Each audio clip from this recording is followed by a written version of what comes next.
Guys, what do you think when you hear the word Kosovo? Destroyed places, bombs, war, poverty. What do you think? I'm currently in Pristina, the capital of Kosovo, to show you what the country is really like. And I promise you it's not what you expect. So stay tuned and come with me through Kosovo. So let me tell you about the Kosovo War, which was waged during the years 98 and 99. The thing was that the Serbians, they wanted to have the control of the region here, Kosovo, and the majority of the people then were Albanian Muslims living here.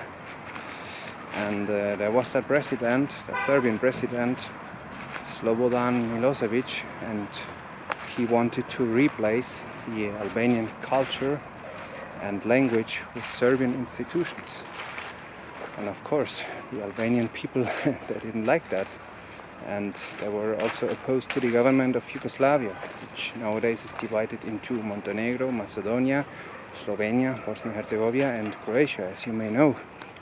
And there was also that group, which was called the Kosovo Liberation Army, which was formed in the 90s. And suddenly they started to attack the Serbian police and their politicians. And of course, the Yugoslavian and Serbian forces, they tried to fight against the growing Kosovo Liberation Army. Many people had to leave their homes then, and entire villages were just bombed and destroyed. As the situation got more and more tense, other countries like Britain, Germany, Russia, Italy, and also the US, of course, they tried to intervene. They demanded the withdrawal of the Serbian and Yugoslavian forces from Kosovo.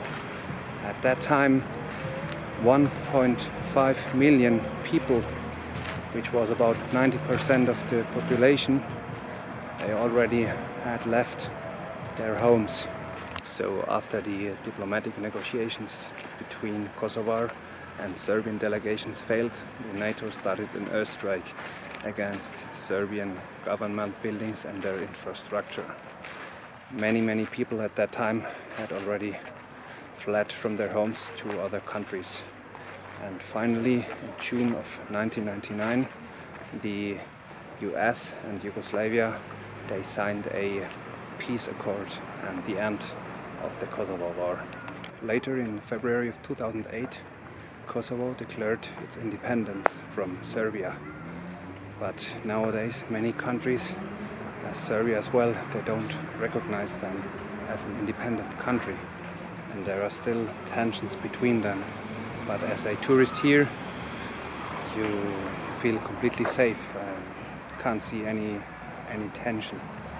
There is one thing I also wanted to mention. If you're traveling around the area, for example, it is not allowed to go from Kosovo to Serbia. At the border, you will be rejected, and they are going to tell you that you should enter through an official border, because Serbian, they don't recognize it as an official border. But I did it the other way. I was in Serbia and then came down, and I hadn't any problem at the border. So don't forget that. Have you ever seen such a beauty church? An abandoned church. They didn't finish it. The construction works, they began in 91, and it was stopped during the Kosovo War. Look at that beautiful cross on the top. Look at that. Can you see the inside? Because I can't.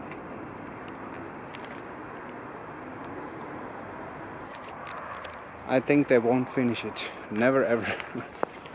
And there is another Kosovar monument. Satellite dishes. What the heck? Look behind me. Pristina's National Library. What a pompous building.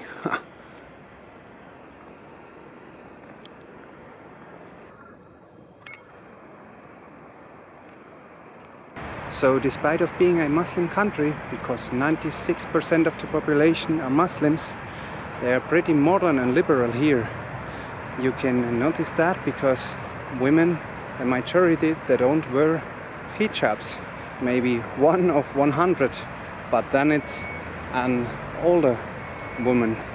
And yeah, they also serve alcohol and they drink alcohol everywhere. And another fact, look over there. There is a Catholic church. Where else can you find that in a Muslim country? In the Emirates? Not. In Morocco? Not. Somewhere else? Forget it. I'm inside the church right now. Look at that huge building with all those details. The columns and the windows and the wooden banks.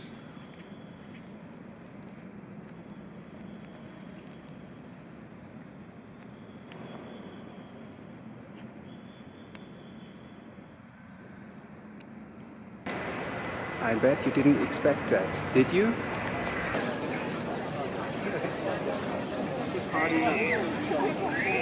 Look at that.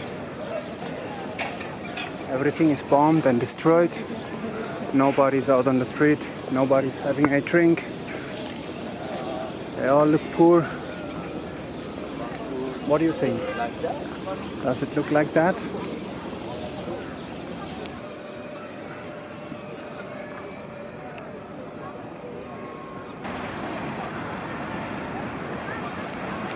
And of course they also have some mosques, but they don't pray the whole day like in other Muslim countries. That's my impression at least. I just found a local restaurant and look what I ordered.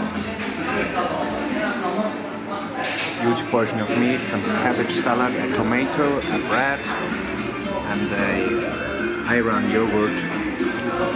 And look at the bill.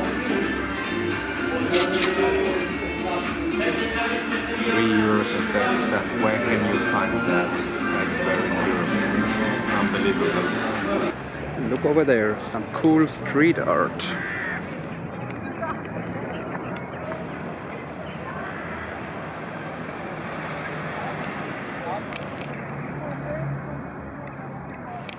With the colors of the countries who helped with the liberation of Kosovo. Look at that cool monument over there, the newborn monument.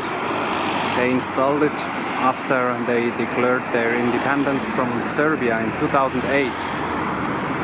Every year they change its colors and its design. More old buildings in a bad shape. Look at them. Hotel without a name.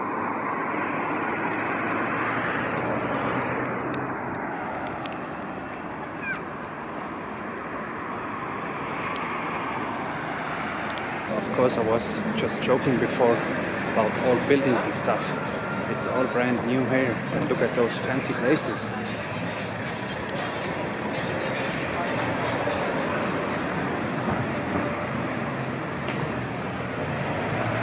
And the best thing is when it comes to the prices, because it's really affordable here.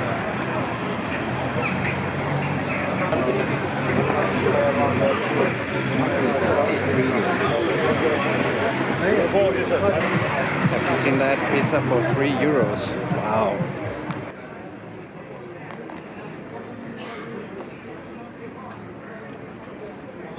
Chicken breast for €4. Pasta.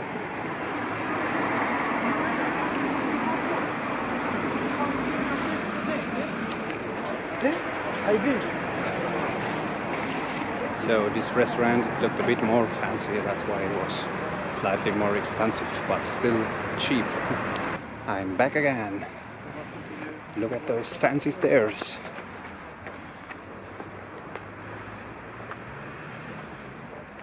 At least they look fancy during nighttime.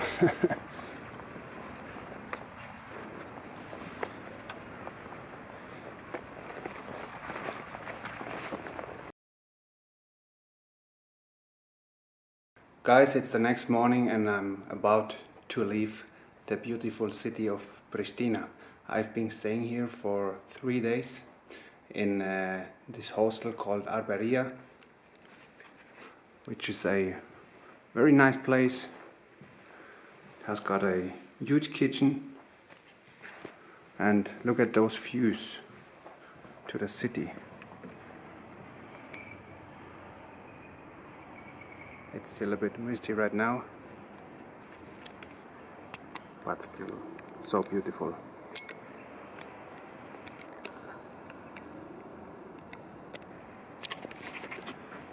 It is up on a mountain in a very quiet and secure area.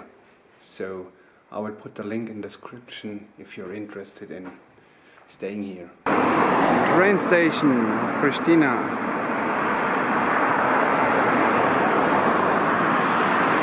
Look at that statue of Bill Clinton. Thank you, Bill, for helping us during the war. Unbelievable.